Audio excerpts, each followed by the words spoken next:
नमस्कार, आप देख रहे हैं उगलता सच 24 लाइव और मैं हूं आपके साथ वैशाली। आइए ले चलते हैं आपको कुछ खास खबरों की ओर।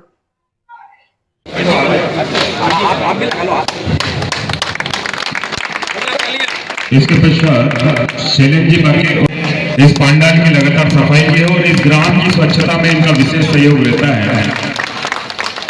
जो भाई साहब थे वो असमय यहाँ से चले गए, देवलोक गमन हो गया, लेकिन इनने मातृशक्ति ने पूरे समय गांव की सेवा में लगे रहते हैं और इनका अमूल सहयोग है। एक बार जोरदार तालियों से इनके लिए कर दो। अगले स्वागत के लिए मुलिया जी की जो हमारी है अनिता भाभी, आप भी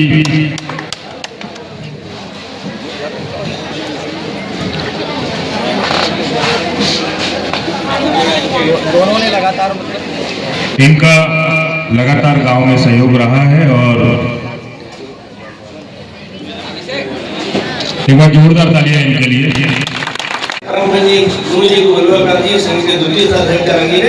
कर्नाटक के उडुपी में सारे देश भर के शंकराचार्य मठाधीश को एकत्रित किया और उनसे पूछा कि आप बताइए शास्त्रों में कहाँ भेदभाव लिखा हुआ है, इसमें लिखी हुई है। उन्होंने कहा नहीं, कहीं भी नहीं। तो फिर आप घोषणा करिए, संतों से कहलवाया कि आप तो बोलिए इसके विषय में और समाज को समरस करिए।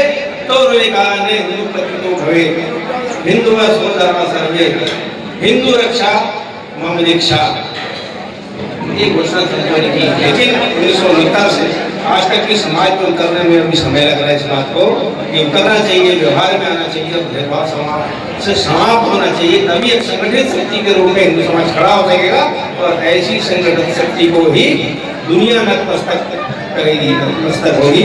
और ऐसा होने लगा है कि परिणाम हमको दिख रहे हैं। लेकिन ये चीजें समरसता समाज के अंदर सहज स्थापित होना चाहिए और एक संगठित शक्ति का प्रभाव जो विश्व में होने वाला है जल्दी से जल्दी होना चाहिए। इतने कहकर मैं अपनी बात को आपका भी ग्राम श्रीपुरा के इस पावन जगह पर स्वागत जय माता दी। कमल जी, अखिल भारतीय ग्राहक पंचायत के सम्मानित सदस्य, आप भी कभी हार्दिक स्वागत बंधन। जय मदन लाल जी स्वर्णकार समाज के सम्मानित अध्यक्ष महोदय हैं, आपका भी मां भगवती के इस पांडाल में हार्दिक स्वागत बंधन। राम जी मिश्रा जी, आप भी पत्रकार हैं, वरिष्ठ पदाधिकारी हैं अखिल भारतीय ग्राहक पंचायत के विधि आयोग के, आपका भी मां भगवती इस पांडाल में हार्दिक स्वागत बंधन। जय जय जय माता दी। क्योंकि समरस का विषय है और हमारी पहले से प्रारंभ से रही, लेकिन आज भी कुछ गांव में ऐसी घटनाएं हो जाती है कि गांव में एक मंदिर बन रहा था और मंदिर में उसका उद्घाटन करने की तिथि आ गई, समय आ गया और उसको निर्माण पूरा होने में समय था। तो मिस्त्री था, ठेकेदार साहब से बात की समिति के लोगों ने, इसको जल्दी पूरा करो, ये तो समय तैयार नहीं होगा।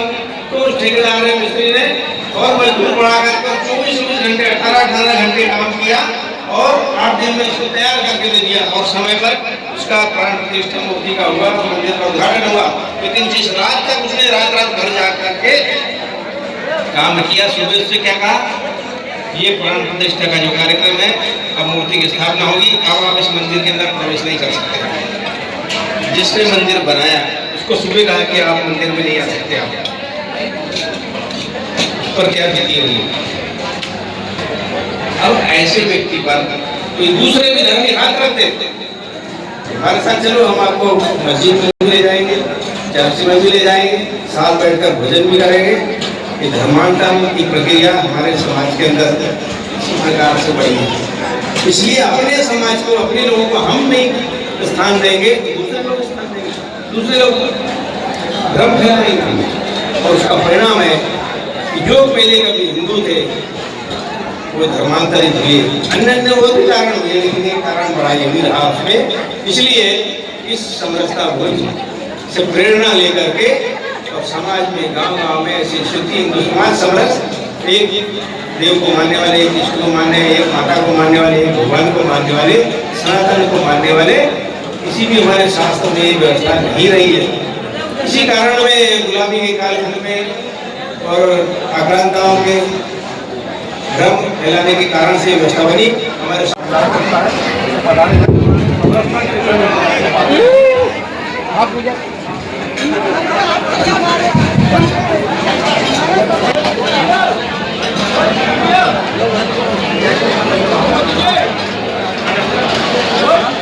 बोलिए शेरावाली मात भवानी की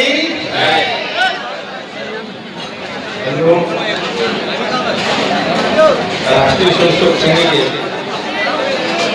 100 वर्ष यानी 87 वर्ष आज से प्रारंभ हुआ है और इस 87 वर्ष में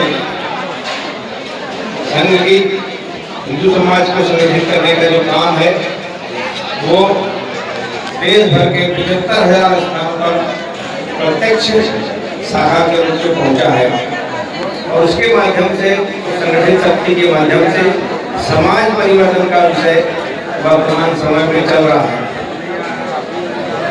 पिछले 3-4 वर्षों से संघ ने समाज परिवर्तन के रूप में पंच परिवर्तन का विषय हाथ में लिया है। 100 वर्ष की साधना के परिणाम के रूप में जो काम समाज में दिखने लगा है उसका प्रत्यक्ष प्रमाण ये आज का समरसता भोज का कार्यक्रम है। 100 वर्ष की यात्रा और 75 वर्ष के देश की आजादी,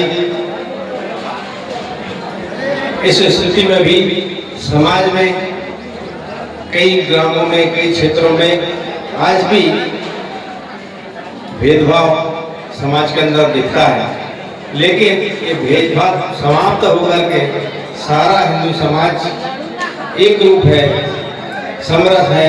इसका प्रत्यक्ष उदाहरण आज का यह समरसता सहभोज है। ऐसी स्थिति प्रत्येक गांव की बनाने का समरसता गतिविधि का काम संघ ने शुरू किया है।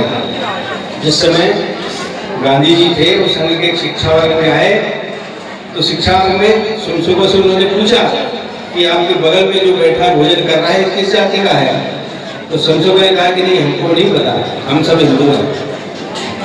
बगल में बैठने वाला कौन है कि हमने नहीं। लेकिन इस व्यवस्था को बदलने के लिए गांधी जी ने भी प्रयास किया और उन्होंने नाम दिया कि जिनके साथ भेदभाव हो रहा है, जिनको हम दूर रख रहे हैं, वो तो हरि के जन है, भगवान के जन है, हरिजन है। उन्होंने नाम दिया और उनका भाव तो यही था कि ऐसा सहभोज, ऐसी समरसता समाज के अंदर आए इस नाम के माध्यम से। लेकिन वो नाम ही रहा, व्यवस्था परिवर्तन नहीं हो पाया, समाज में चीज उतर नहीं पाई। लेकिन संघ ने कोई नाम नहीं दिया इसको और सहज प्रारंभ से ही व्यवहार में रखा। संसदों के बीच में आपस में वर्षों काम करते करते हो जाते हैं संगठन में, लेकिन दूसरे संसद की क्या जाती है। इस खबर में फिलहाल इतना ही। देश दुनिया की तमाम खबरों के लिए आप देखते रहिए उगलता सच 24 न्यूज चैनल।